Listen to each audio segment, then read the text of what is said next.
J'ai entendu des petits bonjours, ça fait plaisir.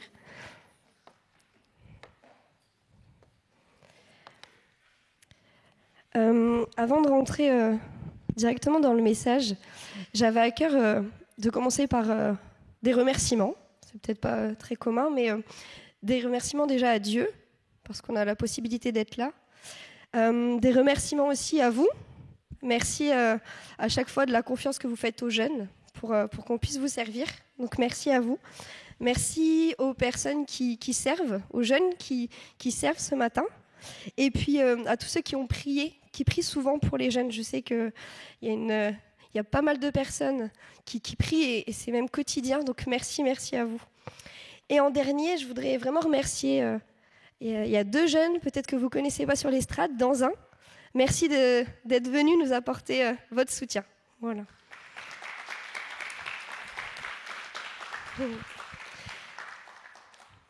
Le titre du message que Dieu a mis sur mon cœur ce matin, c'est le cœur de serviteur. Ces dernières semaines, on a entendu pas mal de messages avec cette notion de cœur, notamment avec Thibaut, le cœur de soldat, il y a quelques mois, je crois. Jean-François, le cœur de disciple. Et Dieu a travaillé mon cœur sur le cœur, justement, de serviteur. J'ai bien conscience, et je vais commencer comme ça, que quand on parle du mot serviteur, c'est pas forcément ce qu'on a envie d'entendre en premier. C'est pas le mot un peu à la vogue, en vogue. C'est pas le mot le plus répandu, en tout cas, que ce soit dans notre société. Et pourtant, c'est important. Et pourquoi des fois on bloque avec ce mot? Parce que peut-être il y a une connotation avec un souverain qui gouverne, un serviteur, et du coup il y a un souverain qui gouverne, ou alors ça fait penser à un domestique qui accomplit des tâches. Donc bon, l'homme en général, il n'aime pas trop ce terme-là. J'en suis consciente. Peut-être que on est tous comme ça, hein. Si je vous avais annoncé un message sur le cœur de leader, là ça aurait été peut-être un peu plus accrocheur, possible. En tout cas, je voulais simplement rappeler qu'un leader, c'est tout simplement un serviteur. C'est tout simplement un serviteur. Un leader, c'est un disciple de Christ qui sert Dieu et les autres et qui les encourage à développer ce même cœur de serviteur. Ça va ? Je voudrais aussi parler du titre, le cœur de serviteur. J'ai vraiment eu à cœur le cœur de serviteur, non pas le cœur pour le service, non pas le cœur pour servir, pour 2 raisons. Déjà, c'est que j'ai pas envie de vous parler ce matin sur le fait de multiplier les services. Il ne s'agit pas de cœur au service, cœur pour le servir, parce qu'il n'y a pas question de multiplier les services. C'est pas ça de quoi je vais vous parler ce matin. Et la deuxième raison, c'est parce qu'un cœur de serviteur, il va pouvoir s'exporter en dehors de l'Église. Le but, c'est que ce que nous sommes, ce que nous vivons ensemble, on l'exporte en dehors de ces murs. Et si je vous parlais d'un cœur pour servir, ça attaché au service dans l'Église. Alors qu'un cœur de serviteur, on va l'apporter en dehors de l'Église. Et c'est ça le plus important, c'est notre mission aussi. Question facile ce matin. Qui est appelé à être serviteur de Dieu ? Tous, ouais, exactement. On est tous appelés à être serviteurs de Dieu. Et le but du message, c'est pas de vous encourager à servir en premier. Ça va peut-être vous paraître bizarre. C'est pas, bien sûr, il faut servir, mais c'est pas le cœur de mon message. Le cœur de mon message, c'est de rechercher à avoir un cœur de serviteur en premier. Et mon premier point, ça va être de voir qu'est-ce que c'est qu'un cœur de serviteur. Quand moi je pense à cœur de serviteur, tout de suite, bien sûr après Jésus, je pense à David. Je suis peut-être pas la seule. On pense souvent à David et à sa vie. Et tout au long du message, on va justement revenir sur des épisodes de la vie de David. Vous êtes avec moi ? Ouais, j'ai entendu des oui. Ok, je vais d'abord rappeler un peu le contexte du roi David.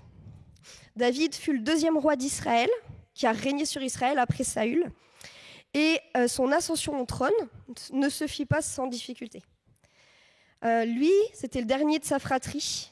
C'était un peu le petit frère oublié. Mais Dieu, lui, avait vu et avait discerné quelque chose chez David.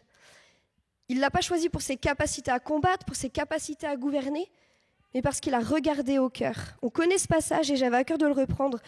1 Samuel 16, du verset 6 au verset 7, c'est quand Samuel, justement, le prophète, vient dans la famille de David pour oindre le futur roi, le prochain roi.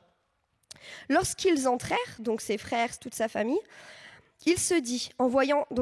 Samuel se dit, en voyant Eliab, « Certainement, loin de l'Éternel est ici devant lui. » Et l'Éternel dit à Samuel, « Ne prends point garde à son apparence et à la hauteur de sa taille, car je l'ai rejeté. L'Éternel ne considère pas ce que l'homme considère. L'homme regarde à ce qui frappe les yeux, mais l'Éternel regarde au cœur. » Et je pense que ce qu'avait discerné Dieu au travers de David, c'est aussi un cœur de serviteur. On peut parler du cœur d'adorateur, mais c'est aussi un cœur de serviteur. Par la suite, il sera sacré roi. Après cette première onction de David, il sera sacré roi, on dit à peu près entre 15 et 20 ans après. Il va régner sur tout Israël presque 15 à 20 ans après. Donc ce n'était pas forcément très facile, on va dire. Et puis il arrive, enfin, on va dire, à gouverner. Il a sa troisième onction, donc il est oint sur tout le peuple d'Israël. Et on va lire un petit peu ce que David il cherche à faire, alors qu'il vient de... Voilà, ce que Dieu lui avait promis depuis 15-20 ans s'accomplit. Voilà le cœur de David, et voilà ce qu'il désire faire. La première chose qu'il désire faire, et on va le lire dans 2 Samuel 6, l'une des premières choses, c'est qu'il désire ramener l'arche de l'Alliance au plus près de lui. Donc David désire mettre Dieu au plus proche de lui, où il réside, au plus proche de ce qu'il vit en fait. David décide de ramener la présence de Dieu au plus proche de ce qu'il vit. David, il a compris qu'en tant que serviteur, c'est de la présence de Dieu qu'il a besoin.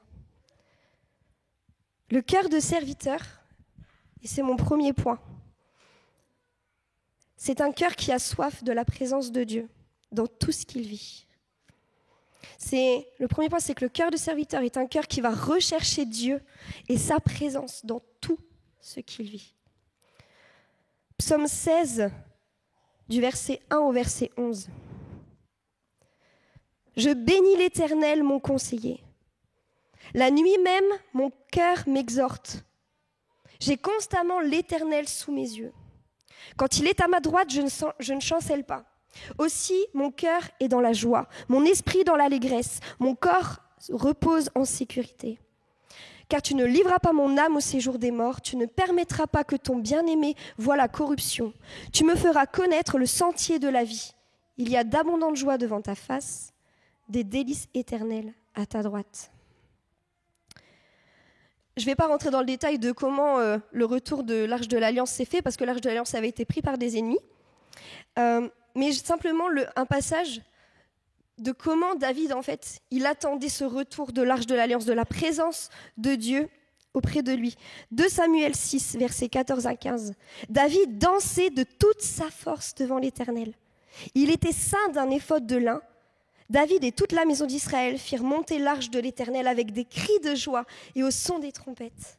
David était tellement heureux de pouvoir inviter Dieu dans tout ce qu'il vivait, dans tout ce qu'il allait vivre, même dans toute sa vie de service de roi. Il voulait inviter Dieu dans tout ce qu'il vivait.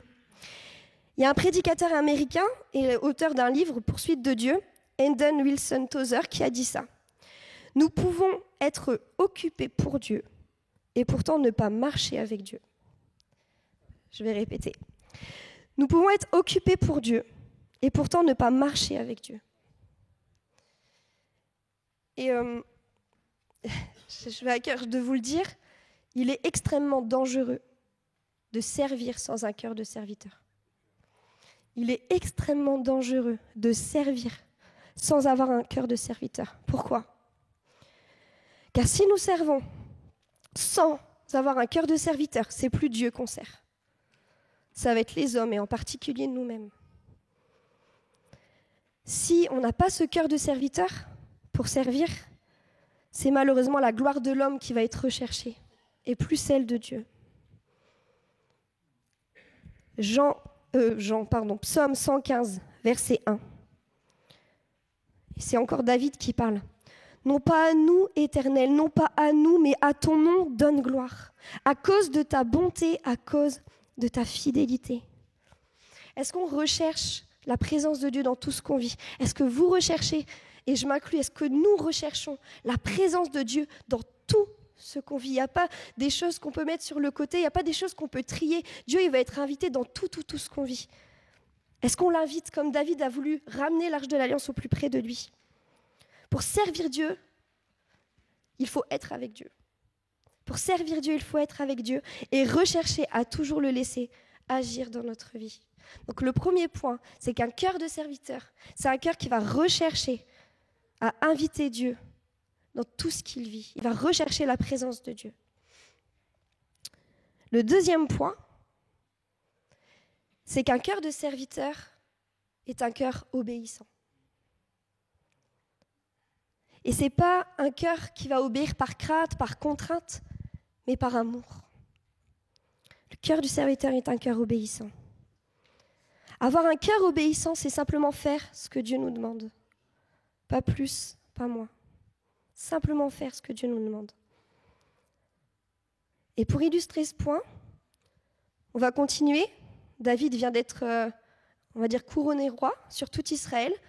Il cherche à ramener l'alliance au plus près de lui, l'arche de l'alliance. Deuxième chose qu'il va avoir à cœur de faire, c'est de bâtir un temple à l'Éternel. Et c'est avec un cœur tourné vers l'Éternel et vers ses intérêts, les intérêts de l'Éternel, que le désir naît dans le cœur de David de bâtir un temple à l'Éternel. On va prendre le psaume 132 du verset 1 au verset 2. Cantique des degrés. Éternel, souviens-toi de David, de toutes ses peines. Il jura à l'Éternel, il fit ce vœu au puissant de Jacob. Je n'entrerai pas dans la tente où j'habite. Je ne monterai pas sur le lit où je repose. Je ne donnerai ni sommeil à mes yeux, ni assoupissement à mes paupières, jusqu'à ce que j'ai trouvé un lieu pour l'Éternel, une demeure pour le puissant de Jacob. Et à ce désir ardent, on se dit, waouh, quel désir de bâtir un temple. Enfin, je trouve ça beau que David ait eu ce désir-là. Voici la réponse que va lui faire l'Éternel. Donc c'est une demande de David, un désir dans le cœur de David. Et voilà ce que l'Éternel va lui répondre, en fait. Dans 2 Samuel 7, 12 à 13 et 16, je fais une petite parenthèse.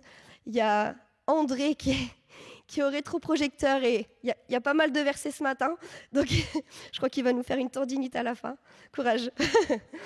Donc 2 Samuel 7 du verset 12 au verset 13. Voilà la réponse de l'Éternel. Quand tes jours seront accomplis et que tu seras couché avec tes pères, j'élèverai ta postérité après toi. Celui qui sera sorti de tes entrailles, j'affermirai son règne. Ce sera lui qui bâtira une maison à mon nom. Et j'affermirai pour toujours le trône de son royaume. Verset 16. Ta maison et ton règne seront pour toujours assurés. Ton trône sera pour toujours affermi. Donc, qu'est-ce que lui répond l'Éternel? Tu as ce désir-là, c'est bien, mais ce n'est pas toi qui vas le faire. Wow. La réaction de David, vraiment, aurait pu être, il aurait pu être triste, il aurait pu être vexé. Il aurait pu aussi être dans l'incompréhension, dans les questionnements. Comme, après tout, quand même, Seigneur, qu'est-ce que j'ai fait? Tu vois le désir, c'est sincère, quoi. Je ne peux pas te construire un temple, je ne comprends pas. Ce n'est pas cette réaction-là que David va avoir. David, il va avoir un cœur reconnaissant. Et il va élever vers Dieu une prière de reconnaissance. 2 Samuel 7, 18 à 21. Et le roi David alla se présenter devant l'Éternel et dit, « Qui suis-je, Seigneur éternel? Et quelle est ma maison pour que tu m'aies fait parvenir où je suis? C'est encore peu de choses à tes yeux, Seigneur éternel.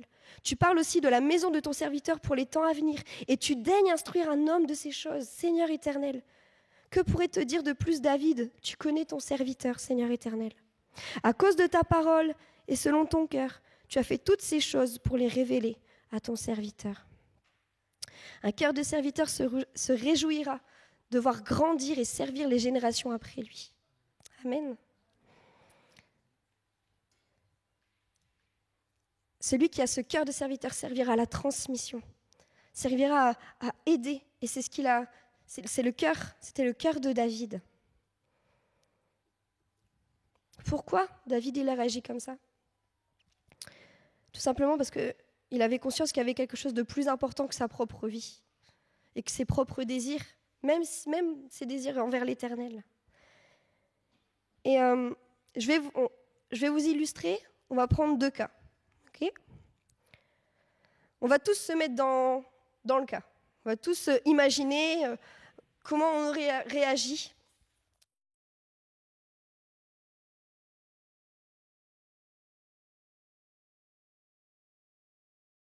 Désir de servir, dans un service en particulier. Tu aimes ce service, tu te sens vraiment compétent et qualifié. Tu as ce désir-là. Tu imagines que Dieu te demande, et imagine en fait, donc tu as ce cœur, tu l'imagines, tu dis waouh, j'ai ce désir dans mon cœur de servir là. Et imagine, Dieu te demande de servir ailleurs. Imagine, comment réagis-tu ? Tu arrêtes de servir Dieu ? Non, là c'est trop. Là c'est trop, Seigneur. Ou alors, tu continues de le servir avec joie. Dans le service qui initialement, en fait, n'était pas idéal pour toi. Je dis initialement n'était pas idéal, mais tu as fait ce que Dieu te demande. Entre les 2 réactions, qui a eu un cœur de serviteur ? La 2e réaction. Ça va ? 2e cas. Pareil, on va essayer de se mettre en condition, on va dire. Là, c'est différent. On vient te voir et on te demande de servir dans un service qui est un peu visible aux yeux de tous, qui va être visible aux autres membres de l'Église, parce que dans l'Église, il y a différents services. Alors, on a tous la même valeur, on a tous la même importance devant Dieu. Des fois, il y a juste question de fonction. Mais là, on vient te voir et on te demande de servir. Est-ce que tu veux servir dans un service qui se voit auprès des autres ? Comment vas-tu réagir ? Ah super, depuis le temps que j'attendais ça quand même, ils ont enfin réalisé, ils ont enfin compris. Je fonce direct. Ou alors, dire, ok, merci d'avoir pensé à moi. Avant de donner une réponse, je vais quand même checker avec Dieu, si c'est bien ce qu'il me demande. Et je peux vous dire que si je suis là ce matin, c'est parce que Dieu me l'a demandé. Sinon, je serais restée assise. Quelle est la réaction du serviteur ? C'est celui qui va dire « Je vais faire ce que Dieu me demande ». Et si Dieu te l'a demandé, tu seras rempli de force, de courage, parce que ça ne viendra pas de toi, ça viendra de Dieu. Le cœur du serviteur va dans les 2 sens. Vous avez compris avec mes 2 illustrations. Je vais vous partager aussi un exemple personnel, récent, parce qu'il date de 2 semaines. C'était Ilona qui était à la conduite de la louange et qui, sur un chant, avait à cœur, donc qui m'a envoyé un message, etc., et qui avait à cœur que j'accompagne le groupe de louange avec l'alto sur un chant. Bon, je ne joue pas de l'alto très souvent, il ne sort pas beaucoup de sa boîte depuis quelques années, et ma première réaction a été de botter un peu en touche, de dire oui, bon, en plus, c'est vrai, j'avais vraiment pas beaucoup de temps cette semaine-là pour dire de bien maîtriser mon instrument à nouveau. Puis en premier, j'ai dit, mais tu sais, il y a d'autres personnes qui jouent du violon, moi c'est de l'alto, c'est comme un violon, quoi, vous l'avez vu. Donc voilà, j'ai un peu botté en touche en premier. Et puis, Dieu me travaillant par rapport à ce message, je me suis dit, ok, je vais me mettre devant Dieu. Je dis, Dieu, qu'est-ce que tu veux ? Moi, j'ai pas très envie de le faire. Mais tu me demandes quoi ? Et Dieu m'a encouragée, il m'a dit, vas-y, même si c'est ponctuel, va me servir. Avec ce que tu as, je vais t'aider. Alors, la conclusion, c'est que musicalement, personnellement, j'ai pas trouvé ça terrible. Mais Dieu m'a confirmé qu'il avait agi au travers de ça, notamment dans l'expression des dons du Saint-Esprit. Waouh, Seigneur, j'ai simplement obéi. Le principal, le plus important pour un cœur de serviteur est d'obéir à Dieu, peu importe ce que l'Éternel peut lui demander. Que ce soit des petites choses, des choses qui peuvent paraître grandes, des choses folles. Le cœur de serviteur, il va servir Dieu et obéir Dieu avec joie. Je vais faire un aparté parce que je n'aurai pas forcément le temps de plus développer ça. Mais j'ai dit que Un cœur de serviteur, c'est un cœur obéissant et un cœur qui va servir, enfin obéir à Dieu. Donc, c'est-à-dire faire ce que Dieu lui demande. Okay.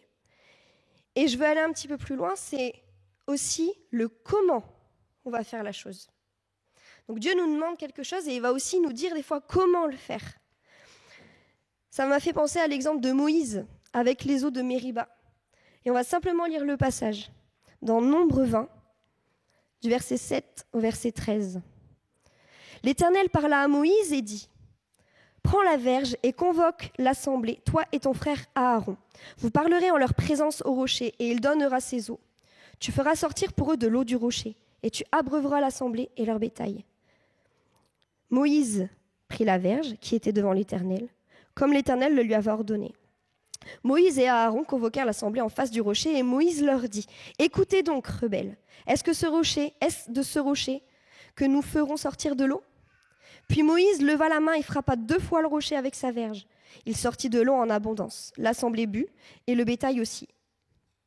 Donc le résultat de l'action, c'est le même. Pourtant, Dieu va dire : alors l'Éternel dit à Moïse et à Aaron : parce que vous n'avez pas cru en moi pour me sanctifier aux yeux des enfants d'Israël, vous ne ferez point entrer cette assemblée dans le pays que je vous donne.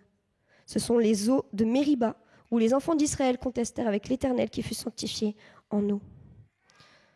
L'Éternel n'avait pas demandé à Moïse de frapper 2 fois, simplement de parler. Donc, Dieu va porter son importance sur, oui, les actions réalisées, est-ce qu'on fait ce qu'il nous demande, mais comment on le fait aussi. Et j'irai pas plus loin, mais en gros, pour résumer ça, c'est agir avec un bon cœur. J'en suis au 3e point. Ça va ? Le cœur de serviteur, c'est aussi un cœur dévoué. Je pense que c'est toutes des choses qu'on connaît, mais que c'est bien de se le rappeler. En tout cas, Dieu me l'a mis à cœur. Donc on va poursuivre l'histoire de David au début de sa royauté. On a vu qu'il cherchait à ramener l'arche de l'Alliance au plus près de lui. On a vu qu'il a cherché à bâtir un temple pour l'Éternel. Et puis là, David et son armée commencent à remporter des combats. Ils commencent à remporter des combats sur les Philistins, sur les Édomites, sur les Moabites, sur les Ammonites. Et puis avec tous les trésors qu'ils récupèrent, tout le butin conquis, à la différence de Saül, voici ce que David va faire avec ce cœur de serviteur. 2 Samuel 8, du verset 9 au verset 12. Tohi, roi de Hamath, apprit que David avait battu toute l'assemblée d'Hadadézer. Et il envoya Joram, son fils, vers le roi David pour le saluer et pour le féliciter d'avoir attaqué Hadadézer et de l'avoir battu. Car Tohi était en guerre avec Hadadézer. Joram apporta des vases d'argent, des vases d'or et des vases d'airain. Le roi David les consacra à l'Éternel, comme il avait déjà consacré l'argent et l'or pris sur toutes les nations qu'il avait vaincues, sur la Syrie, sur Moab, sur les fils d'Ammon, sur les Philistins, sur Amalek et sur le butin d'Hadadézer, fils de Rehob, roi de Tsoba. Un cœur dévoué. La définition de consacrer, c'est mettre à part, dévouer, se séparer. Et le cœur de serviteur, il renonce aux choses de cette terre et à tout ce que Dieu lui demandera. C'est un cœur dévoué. Et renoncer aux choses, des fois, ça demande toute une vie. C'est pas des fois, c'est tout. Ça demande toute une vie. Parce qu'à chaque fois, Dieu va demander de renoncer à certaines choses. Mais le cœur de serviteur, il va accepter ça. Peut-être pas sans mal, hein. Je ne vais pas vous dire que c'est facile. Mais ce qui est plus important pour lui, c'est d'être dévoué, consacré à Dieu. Donc il va le faire, il va abandonner, il va renoncer aux choses de cette terre. Charles Spurgeon dira : le chrétien n'est pas sa propre propriété. Il est acheté à un prix, que chaque jour soit vécu comme une offrande sur l'autel de Dieu. Donc le cœur de serviteur est dévoué à Dieu tout entier et apprendra toute sa vie à renoncer aux choses de cette terre pour gagner Christ. Amen. 4e point. Il y en a 7. 4e point. Le cœur de serviteur est un cœur tourné vers les autres et non centré sur soi-même. Le service n'est jamais pour celui qui sert. Le service n'est jamais pour celui qui sert. Le service est en premier pour Dieu et en deuxième pour les autres. Je me répète, le service n'est jamais pour celui qui sert. Un exemple, si je sers dans la louange, c'est pour Dieu et pour l'assemblée. Je sers dans la louange. Si je sers au culte des enfants, c'est pour Dieu et puis pour les enfants. C'est les enfants que je sers. Le service n'est jamais pour celui qui sert. Même si, alors je ne suis pas en train de vous dire que le service doit être une corvée, c'est pas vraiment pas mon propos, mais le service n'est jamais fait pour l'accomplissement, l'épanouissement et la réalisation de la personne qui sert. S'il y a des choses qui se réalisent au travers du service, c'est pour la gloire de Dieu. C'est jamais pour la réalisation personnelle de la personne. Matthieu 25, du verset 35 au verset 40. Car j'ai eu faim et vous m'avez donné à manger. J'ai eu soif et vous m'avez donné à boire. J'étais étranger et vous m'avez recueilli. J'étais nu et vous m'avez vêtu. J'étais malade et vous m'avez visité. J'étais en prison et vous êtes venus vers moi. Les justes lui répondront, Seigneur, quand avons-nous vu avoir faim et t'avons-nous donné à manger? Ou avoir soif et t'avons-nous donné à boire? Quand avons-nous vu étranger et t'avons-nous recueilli? Ou nu et t'avons-nous vêtu? Quand avons-nous vu malade ou en prison et sommes-nous allés vers toi? Et le roi leur répondra, je vous le dis en vérité, toutes les fois que vous avez fait ces choses à l'un de ces plus petits de mes frères, c'est à moi que vous les avez faites. Donc servir Dieu, c'est aussi servir les autres. Comment, encore une question, j'attends pas de réponse, comment on peut servir les autres si on est centré sur soi-même? Difficile. Le cœur humain est partout pareil, hein. Je m'inclus dans le sac. Hein. Comment servir les autres si on est centré sur soi-même? C'est difficile. Hein. Donc le 4e point, c'est que le cœur de serviteur apprend à se décentrer de lui-même pour se tourner vers les autres. Et encore une fois, que ce soit des chrétiens de cette église ou vers l'extérieur, se tourner vers les autres, vers son prochain. 5e point, donc on va voir que le cœur de serviteur est aussi un cœur simple. Un cœur simple. Selon le dictionnaire, une personne simple est une personne qui agit selon ses sentiments, sans affectation, sans calcul et sans recherche. Ou alors on peut dire que c'est une personne aussi dont les manières et les goûts ne dénotent aucune prétention. Matthieu 5, verset 8. Heureux ceux qui ont le cœur pur, car ils verront Dieu. Ou alors Psaume 116, verset 6. L'Éternel garde les simples. J'étais malheureux et il m'a sauvé. Oui, pourtant le cœur de l'homme est tortueux. Pourtant, un cœur de serviteur est un cœur simple, qui ne va pas réfléchir, se dire mais si je fais ça, peut-être que je vais pouvoir faire ci, peut-être que je vais pouvoir ça, si je dis ça, tac, tac, et commence à calculer. Ça, c'est pas le cœur du serviteur. Ça, c'est le cœur charnel, le cœur, on va dire, naturel, le cœur pécheur. Mais le cœur de serviteur, il va servir avec simplicité, sans chercher quoi que ce soit, sans réfléchir même à ses intérêts. Et oui, je crois qu'avec ce cœur simple, c'est avec ce cœur simple qu'on va pouvoir voir Dieu. Dans Matthieu 5, bien sûr, je pense qu'il s'agit de voir l'Éternel par la suite, dans les lieux célestes, quand on sera dans la Nouvelle Jérusalem, on verra Dieu. Mais je pense que c'est aussi actuel. C'est-à-dire que si on veut voir Dieu agir au travers de nous, parce qu'il se sert de nous, si on veut voir Dieu dans ce qu'on fait, voir des résultats à ce qu'on fait, servons-le simplement. Simplement, sans chercher quoi que ce soit. 6e point. Le cœur de serviteur est un cœur humble. Selon le dictionnaire, l'humilité, c'est le sentiment de sa propre insuffisance qui pousse à réprimer tout mouvement d'orgueil. Le cœur de serviteur, c'est celui qui connaît ses faiblesses et ses limites. Le cœur de serviteur réussira à l'admettre, à en parler, à demander la prière, à remettre tout cela à Dieu et en lui faisant confiance. Encore une fois, je ne dis pas que ça se fait de manière instantanée, hein. Mais le cœur de serviteur, vraiment, c'est ce qu'il va rechercher. Proverbe 29, verset 23. L'orgueil d'un homme l'abaisse, mais c'est lui qui est humble d'esprit obtient la gloire. Encore une fois, Marc 10, 42 à 44, alors que les disciples de Jésus se posent la question, qui va être à ta droite, Seigneur, qui va être à ta gauche? Voilà ce que Jésus leur répond. Jésus les appela et leur dit, vous savez que ceux qu'on regarde comme les chefs des nations les tyrannisent et que les grands les dominent. Il n'en est pas de même au milieu de vous. Mais quiconque veut être grand parmi vous, qu'il soit votre serviteur.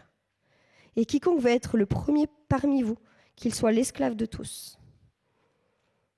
Et le cœur de serviteur va complètement à l'encontre des principes de ce monde. C'est complètement inversé. Et le 7e point, c'est que le cœur de serviteur est un cœur mature. Le cœur du serviteur est un cœur mature. Un cœur mature, c'est un cœur qui va distinguer ce qui est bien de ce qui est mal. Un cœur de serviteur, c'est un cœur qui va être vigilant, qui va veiller sur lui-même. Psaume 19, versets 13 à 15. Encore une fois, je vous avais dit qu'on prendrait pas mal de paroles de David dans la Bible. Qui connaît tous ces faux pas? Pardonne-moi les péchés dont je n'ai pas conscience. Garde aussi ton serviteur des pensées d'orgueil, qu'elle n'ait sur moi pas la moindre emprise. Alors je serai intègre, innocent de grandes fautes. Veille à agréer mes paroles, reçois favorablement ce qu'a médité mon cœur, ô Éternel, mon rocher, mon libérateur. Le cœur de serviteur, c'est aussi reconnaître ses fautes et demander pardon. Et ce matin, si vous me permettez, je vais vous lancer 2 défis. Et là, je vais vous partager le premier. Le premier défi, c'est pour ceux qui sont nouveaux dans la foi. Peut-être ça fait quelques mois que vous avez donné votre vie à Jésus, ou alors vous êtes nouveau dans cette église, ça fait quelques fois que vous venez, ça fait quelques mois que vous êtes là, je ne sais pas. Je vous donne un défi. Si dans votre cœur, il y a vraiment ce désir de servir, et c'est un bon désir, vraiment, si vous avez ce cœur de servir l'église, de servir les autres, de servir Dieu, et que vous êtes là en train de prier, Seigneur, permets-moi de servir, permets-moi de servir, permets-moi de servir. Je vous lance le défi de changer cette prière et dire, Seigneur, donne-moi ce cœur de serviteur. Seigneur, approfondis ce cœur de serviteur. Seigneur, que vraiment je puisse saisir ce cœur de serviteur. Et vous, j'espère que vous viendrez me le témoigner. Vous verrez que les choses vont naturellement se mettre en place pour que vous puissiez servir. Amen. Donc ça, c'est le premier défi. Le deuxième défi, ce sera un peu plus tard. Donc le premier point, c'était qu'est-ce qu'un cœur de serviteur? Et le deuxième point, vous inquiétez pas, va être plus court. Mais c'est une question. Le cœur de serviteur peut-il se détériorer? La réponse est oui. Et encore une fois, on va prendre l'exemple de David, avec son adultère avec Bathsheba. 2 Samuel 11, du verset 1 au verset 5. Au printemps suivant, à l'époque où les rois ont coutume de partir en guerre, David envoya Joab et ses officiers en campagne à la tête de toute l'armée d'Israël.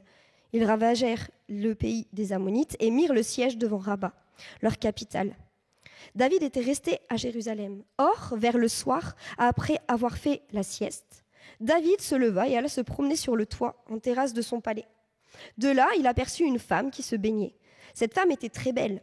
David fit demander qui elle était, et on lui dit « C'est Bathsheba, la fille d'Éliam, l'épouse d'Uri, le Hittite, qui faisait partie des 30 de David. » David envoya des messagers la chercher, elle se rendit chez lui et il s'unit à elle. Elle venait de se purifier de ses règles. Puis, elle retourna dans sa maison. Mais voici qu'elle se trouva enceinte et envoya dire à David « J'attends un enfant. » Voilà, première question qui m'est venue en tête. Qu'est-ce que David faisait à Jérusalem? Parce que le premier verset, c'est « À l'époque où les rois ont coutume de partir en guerre. » David est le roi. Qu'est-ce qu'il fait là? C'est pas sa place. Qu'est-ce qui va se passer par la suite? On va pas tout lire, mais je vais vous l'expliquer. Donc, ok, David, il a appris que Bathsheba était tombée enceinte. Il va chercher à couvrir sa faute. Ça colle pas trop avec ce que je vous ai dit au début, avec le cœur de serviteur. David va chercher à couvrir sa faute. Il va faire venir Uri qui est en train de combattre. Il va le faire revenir en lui disant « Repose-toi, passe du bon temps avec ta femme. Voilà, tu as quelques jours pour toi, profite. » Ça ne va pas fonctionner. Ça Vous savez, le cœur de serviteur simple, là, il n'était pas forcément simple. Hein. Il a manipulé, il s'est dit, ok, pourquoi ça n'a pas fonctionné? Parce que Uri va se dire, non, moi, il y a des frères là qui sont au combat, c'est difficile pour eux, moi je prendrai du bon temps avec ma femme. Non, je refuse ça. Donc bon, David, en fait, il se dit, mince, il a pas dit ça comme ça, mais il aurait pu se dire, bon, lui, il a le cœur de serviteur. Et il va changer un peu son plan, et il va faire tuer Uri. Il va demander à Joab de le mettre au plus fort des combats pour qu'il soit tué. Puis il va épouser Bathsheba. Quand David commet cette faute, on va reprendre les points qu'on a vus tout à l'heure, est-ce que son cœur cherchait la présence de Dieu dans tout ce qu'il était en train de vivre? Non. Est-ce qu'il a été obéissant à Dieu? Certainement pas. Est-ce qu'il était dévoué? Non. Est-ce que son cœur était tourné vers les autres? Non. Carrément centré sur lui-même et ses plaisirs. Est-ce que son cœur était simple? Non. Il a manigancé pour tuer Uri. Est-ce que son cœur était humble? Non. Il a cru que sa réputation et le fait de cacher son péché était plus important que la vie d'un homme. Est-ce que son cœur était mature? Non. On ne sait pas exactement pourquoi, la raison de pourquoi David se trouvait dans son palais au lieu de partir en guerre. Mais ce qui est sûr, c'est que les conséquences, elles ne démontrent pas un cœur de serviteur. Je ne suis pas en train de dire qu'il faut tout le temps servir, c'est vraiment pas mon propos. Mais mon propos, c'est que le cœur de serviteur, il peut se détériorer avec les années. Il peut se détériorer par le découragement, il peut se détériorer par de la fatigue de toutes sortes. Il peut se détériorer parce qu'on se renferme sur nous-mêmes, ou alors par les blessures dont on a été victime. Et au début du message, je vous avais dit qu'il était dangereux de servir sans avoir un cœur de serviteur. Laissez-moi vous dire qu'il est dangereux de servir avec un cœur de serviteur détérioré et mourant. C'est dangereux pour vous, parce que vous allez encore plus être blessés. Et c'est dangereux pour ceux qui vont servir à vos côtés.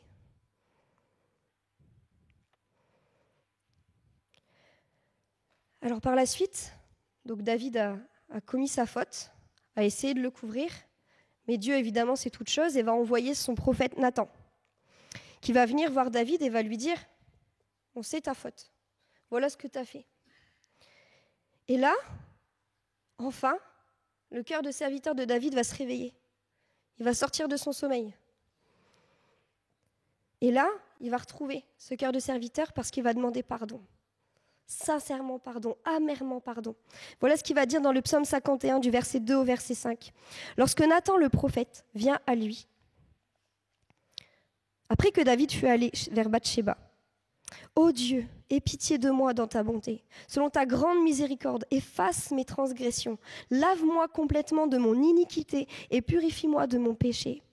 Car je reconnais mes transgressions et mon péché est constamment devant moi. » Ce matin, il y a une bonne nouvelle pour tous les cœurs de serviteurs qui ont été blessés, qui ont été détériorés, peut-être même qui sont mourants actuellement. La bonne nouvelle, c'est que Dieu veut guérir, restaurer, renouveler, réaffermir ce cœur de serviteur en chacun d'entre nous. Qui n'a jamais été blessé dans sa vie de serviteur ou de servante?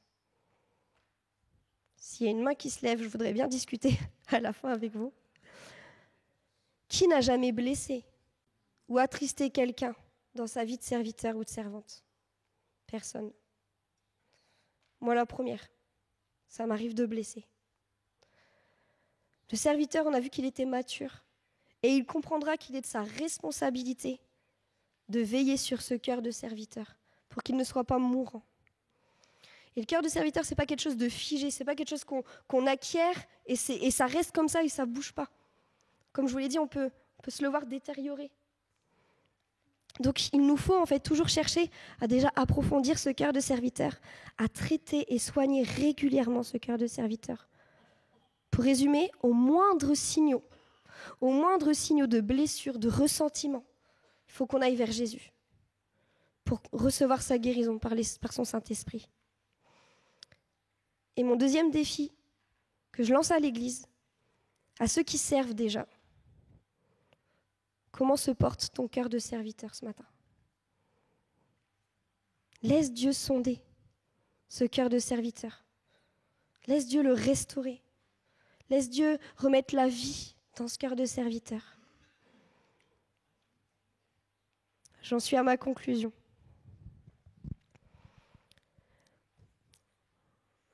On a vu qu'un cœur de serviteur cherchera toujours à devenir plus dépendant de Christ. Jean 15, verset 5. Jésus parle et dit « Je suis le cep, vous êtes les sarments. Celui qui demeure en moi et en qui je demeure porte beaucoup de fruits. Car sans moi, vous ne pouvez rien faire. » On ne peut pas servir Dieu sans ce cœur de serviteur. Car, comme je l'ai dit, ce n'est pas réellement Dieu qu'on va servir. Et je ne dis pas ça ce matin pour qu'on puisse dire « Oh !» Votre réaction, je ne veux pas que ce soit « Ok, bon, bah, du coup, il faut peut-être que j'arrête de servir. Du coup, il faut peut-être que je réfléchisse. » Non, non, pas du tout. C'est plutôt de se dire « Ok, Seigneur, viens renouveler ce cœur de serviteur. » On a vu que le cœur de serviteur est un cœur obéissant. Il désire faire tout ce que Dieu lui demande, pas plus et pas moins. Le cœur de serviteur est dévoué à Christ. Philippiens 3, versets 7 à 8. Mais ces choses qui étaient pour moi des gains, je les ai regardées comme une perte à cause de Christ. Et même je regarde toutes choses comme une perte à cause de l'excellence de la connaissance de Jésus-Christ mon Seigneur, pour lequel j'ai renoncé à tout, et je les regarde comme de la boue, afin de gagner Christ. Le cœur de serviteur est tourné vers les autres aussi. Le service n'est pas fait pour celui qui sert, mais pour celui qui est servi. On a vu aussi que le cœur de serviteur est un cœur simple, sans calcul, qui sert simplement avec joie son Seigneur et son Sauveur. Un cœur de serviteur ne s'attachera pas au service, mais au Dieu qu'il sert. Un cœur de serviteur ne s'attachera pas au service, mais au Dieu qu'il sert. Le cœur de serviteur est humble. Il reconnaît ses faiblesses et laisse Dieu s'en servir pour sa gloire. Luc 22, 24 à 27, ce sera le dernier passage. On a lu un petit peu le même événement dans Marc. Il s'éleva aussi parmi les apôtres une contestation. Lequel d'entre eux devait être estimé le plus grand? Jésus leur dit « Les rois des nations les maîtrisent et ceux qui les dominent sont appelés bienfaiteurs. Qu'il n'en soit pas de même pour vous. Mais que le plus grand parmi vous soit comme le plus petit, et celui qui gouverne comme celui qui sert. Car quel est le plus grand? Celui qui est à table ou celui qui sert? N'est-ce pas celui qui est à table? Et moi, cependant, je suis au milieu de vous comme celui qui sert. » Et dernier point, on a vu que le cœur de serviteur est un cœur mature, qui va veiller sur ses voies, qui va veiller sur son cœur. Le principal souhait de Dieu, si vous acceptez de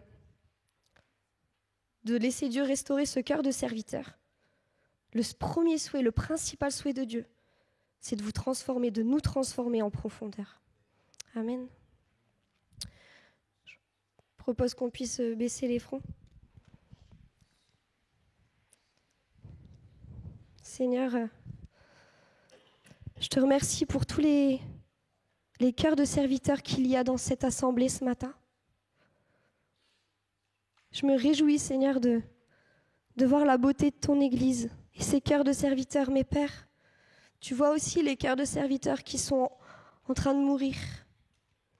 Les cœurs de serviteurs qui ont été blessés, qui sont en train de se détériorer. Je te prie, Seigneur, pour chacun, afin que nous puissions être rafraîchis par toi, restaurés par toi, renouvelés par toi, parce qu'il y a tant de joie à te servir, un tel privilège de te servir. Merci Jésus pour ce que tu vas faire par ton Esprit Saint. Amen.